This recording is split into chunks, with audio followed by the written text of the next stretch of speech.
ใช่ครับ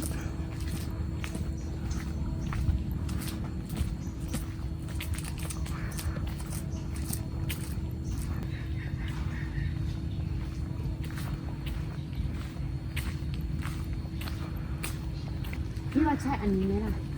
คิดว่าใช่ตรงนี้แหละ ใช่ไหม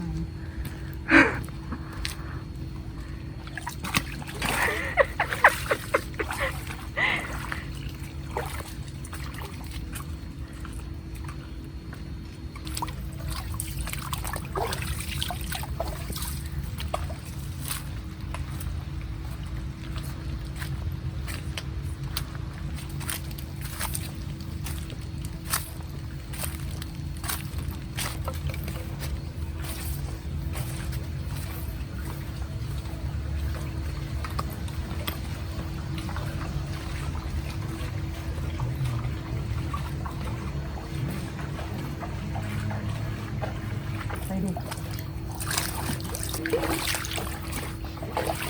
เขาขายก๋วยเตี๋ยวพี่เข้าใจเอง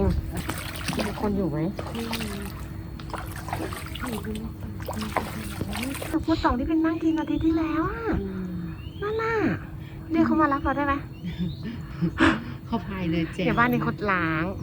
ที่นี่ในบ้านคนสมัยก่อนเลยนะรู้ว่ายังเป็นอย่างนั้นเลย ใช่เขาล้าง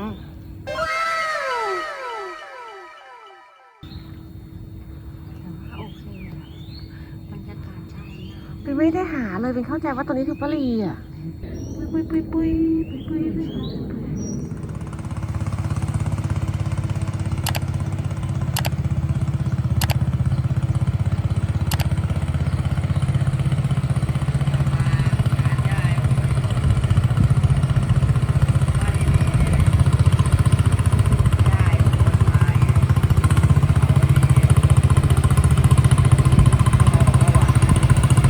ขายอะไรคะ ขายเป็ดย่างเป็ดพะโล้ครับนี่เหลือแค่คอเป็ดกับหัวหมูแล้วก็เลือด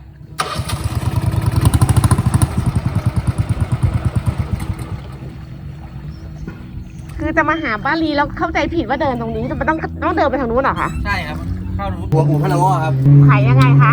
อัน50 บาทครับ เอา50 บาท ทีมขายเป็ดพะโล้เป็ดย่าง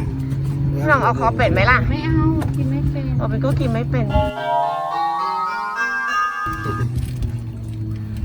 เดี๋ยวนะเดี๋ยวก็ดูน่ากินเนาะ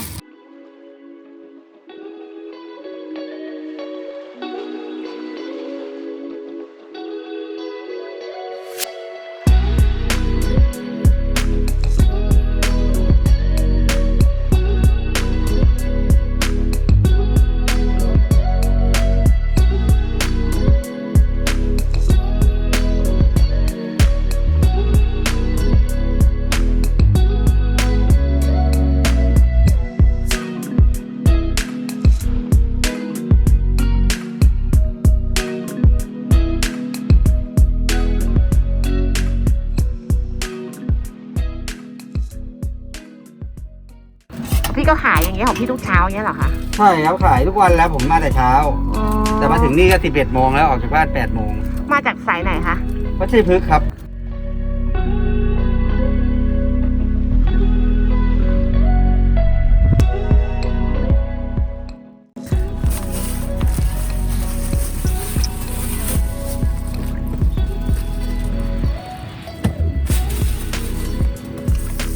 ขอบคุณนะครับ ขอบคุณค่ะ ขอบคุณครับ หือ